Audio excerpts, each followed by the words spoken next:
Hello, welcome back to Let's Play Jane's Fighters Anthology. Got myself a new mic, so hopefully this one will last a bit longer than the last one, but let's get started. Let's kick off today, excuse me, with the AH-1 Cobra, Huey Cobra, title Bell Model 209 Huey Cobra, modernized versions, upgrades, U.S. Army designations AH-1E, AH-1F, AH-1P, AH-1S, and TH-1S. Type: 2-seat close support and attack helicopter.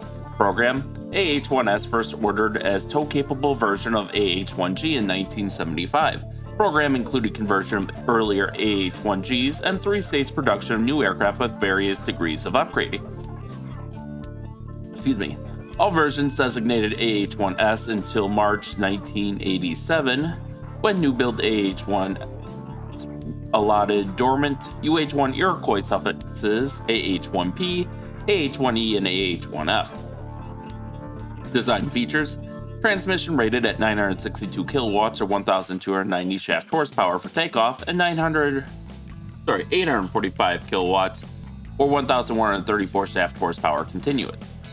Cayman composite blades fitted from 67th AH-1P onwards tolerate hits by 23mm shells, have tungsten carbide bearing sleeves, and outer 15% of blade is tapered in chord and thickness. Tail boom strengthened against 23mm hits. Airframe has infrared suppressant paint finish. Power plant: one 1,342 kilowatt or 1,800 shaft horsepower Textron Lycoming T53L703 turboshaft. Closed circuit refueling on AH-1F.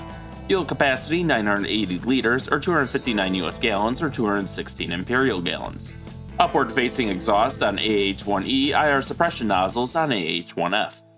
Avionics: standard lightweight avionics equipment or SLAE includes ANARC 114 FM radio, ANARC 164 UHF AM voice comm, and E-Systems Memcore Division ANARC 115 VHF AM voice comm, compatible with KY58 single-channel secure voice system.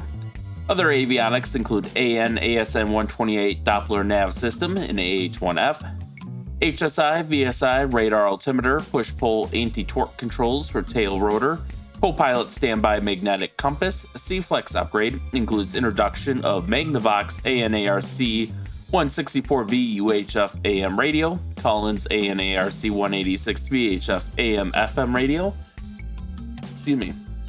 ITT ANARC 20 Syncgars VHF FM radio, and Labarge ANARN 89B DF. Armament: M65 system with 8 Hughes TOW missiles, disposed as 2 2-round clusters on each outboard underwing station. Inboard wing stations remain available for other stores. Beginning with first AH-1E M28 turret in earlier Huey Cobras, typically armed with a 7.62mm machine gun or 40mm grenade launcher, was replaced by new electrically powered General Electric Universal turret designed to accommodate 20mm weapon and improve standoff capability, although only 20mm M197 3-barrel cannon with 750 rounds mounted in this turret. Rate of fire 675 rounds per minute.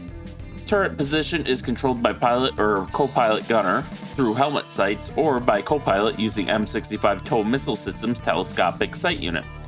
Dimensions external: main rotor diameter 13.41 meters or 44 feet 0 inches. Tail rotor diameter 2.59 meters or 8 feet 6 inches. Wingspan 3.28 meters or 10 feet 9 inches. Areas: main rotor disc 141.26 meters squared or 1,520.23 square feet. Tail rotor disc 5.27 meters squared or 56.75 square feet. Weights and loadings: AH-1S, operating weight empty 2,993 kilograms or 6,598 pounds. Mission weight 4,524 kilograms or 9,975 pounds. Max takeoff and landing weight 4,535 kilograms or 10,000 pounds. Performance: AH-1S at max takeoff weight ISA, never exceed speed, tow configuration 170 knots or 315 kilometers per hour or 195 miles per hour. Max level speed, tow configuration, 123 knots or 227 kilometers per hour or 141 miles per hour. Max rate of climb at sea level, normal rated power, 494 meters per minute or 1,620 feet per minute. Surface ceiling, normal rated power, 3,720 meters or 12,200 feet. Hovering ceiling, IGE, 3,720 meters or 12,200 feet. G limits plus 2.5 and minus 0.5. Length 16.18 meters. Height 4.09 meters. Wingspan 3.28 meters. Max takeoff weight 4,535 kilograms. Max level speed 123 knots. Max range 274 nautical miles. Surface ceiling 3,720 meters. Hovering ceiling 3,720 meters. Max rated climb 484 meters per minute. In the photo album here we can see an AH-1 Cobra fitted with, you can see the tow missiles on the outboard stations 2x2, and then on the inboard stations they have a rocket launcher for FFAR or Hydra rockets, and then the 20mm 3-barrel Gatling turret down below. And here we got another one with just the tow missiles in flight. Another view in flight. And then we got one more view in flight. And the 3D view here, we can see they kind of got a desert camel scheme going on. They have two intakes and they're for sure exhaust. I think they act as intakes too on the front end, but I'm not 100% sure on that. We can see they tried to model the turret here. You can vaguely make out the shape of the 3-barrel Gatling cannon, but of course they couldn't waste any polygons on it. Which, I mean, I don't... Computing power was at a premium back then. Likewise, they did model the stub wings, but they didn't model any of the hard points or missiles under it, which is, I mean, pretty consistent with the fixed-wing aircraft too. And I think if these might be the IR reduction nozzle, so this might be actually representative of the AH-1F. I know later versions of the Cobra ended up being based on the Huey Twin Cobra, or the Huey Twin. So those actually had two engines powering the rotor, and I believe that's also what the AH-1Z uses. So in that case, each exhaust is for one engine as opposed to two exhausts for a single engine. So that will conclude this episode. Thank you all for watching, and stay tuned for next time, and stay safe out there, and we'll see you then.